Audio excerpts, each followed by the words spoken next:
খুলনার ঈদের জামাতের খবরাখবর জানতে চাই। আমাদের সহকর্মী টুটুল রয়েছেন, তিনি আমাদের সঙ্গে যুক্ত হয়েছেন। টুটুল, খুলনায় ঈদের প্রধান জামাত অনুষ্ঠিত হয়ে গেছে কিনা? নিশ্চয়ই আমরা দেখতে পাচ্ছি আপনার পেছনে মুসল্লিরাও রয়েছে, তাদের অনুভূতি কি? ঈদের একেবারে তারা ঈদের জামাত নামাজ পড়তে এসছেন, তারা কি বলছেন?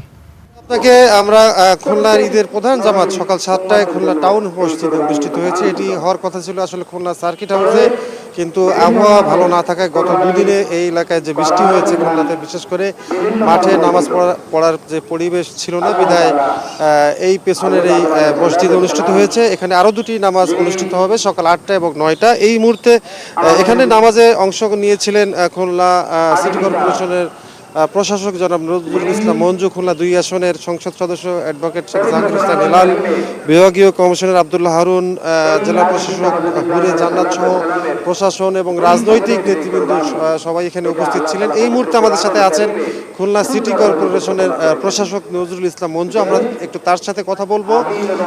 এই ঈদুল আজহার যে বর্জ্য ব্যবস্থাপনা মূলত সেটি নিয়ে আমরা একটু কথা বলবো। মঞ্জু ভাই, কি ব্যবস্থাপনা নেওয়া হচ্ছে দ্রুত বর্জ্য অপসারণ? খুলনাবাসী সহ দেশবাসীকে ঈদুল আজহার শুভেচ্ছা জানাচ্ছি।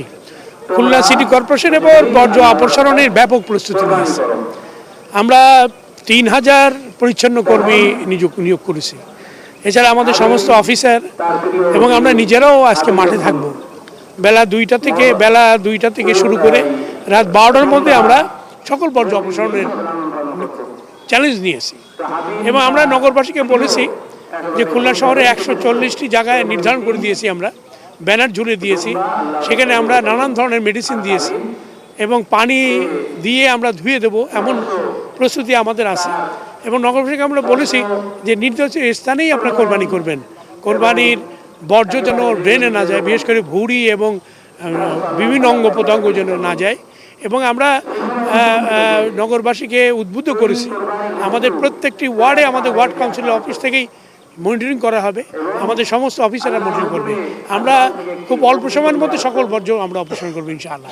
এমন চ্যালেঞ্জ আমরা হাতে নিয়েছি। ধন্যবাদ আপনাকে।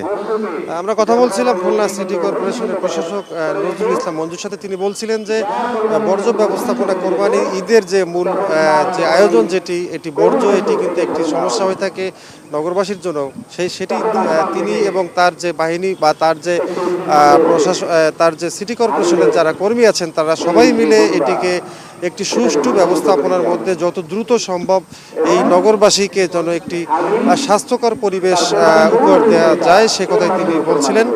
এবং এখন থেকে তিনি মাঠে থাকবেন বলে এটিও বলেছেন। এছাড়া এই নামাজে অংশগ্রহণ যারা করতে পারেননি, তারা এখন এই পরে 8টা এবং সকাল 9টা মোট 3টি জামাত এখানে অনুষ্ঠিত হচ্ছে। একটি নামাজ ইতিমধ্যে অনুষ্ঠিত হয়ে গেছে, বাকি নামাজগুলো ওই সময় অনুষ্ঠিত হবে। এর পরপরই কিন্তু কোরবানি খুলনা শহরের যে নির্ধারিত স্থান করে দেওয়া হয়েছে খুলনা সিটি কর্পোরেশনের পক্ষ থেকে, সেই সব জায়গাগুলোতে অনুরোধ করা হয়েছে যেন কোরবানি দেওয়া হয় একটি সুস্থ ব্যবস্থাপনার জন্য। এছাড়াও খুলনা থেকে সবশেষ খবর। জি টুটুল, আপনাকে ধন্যবাদ।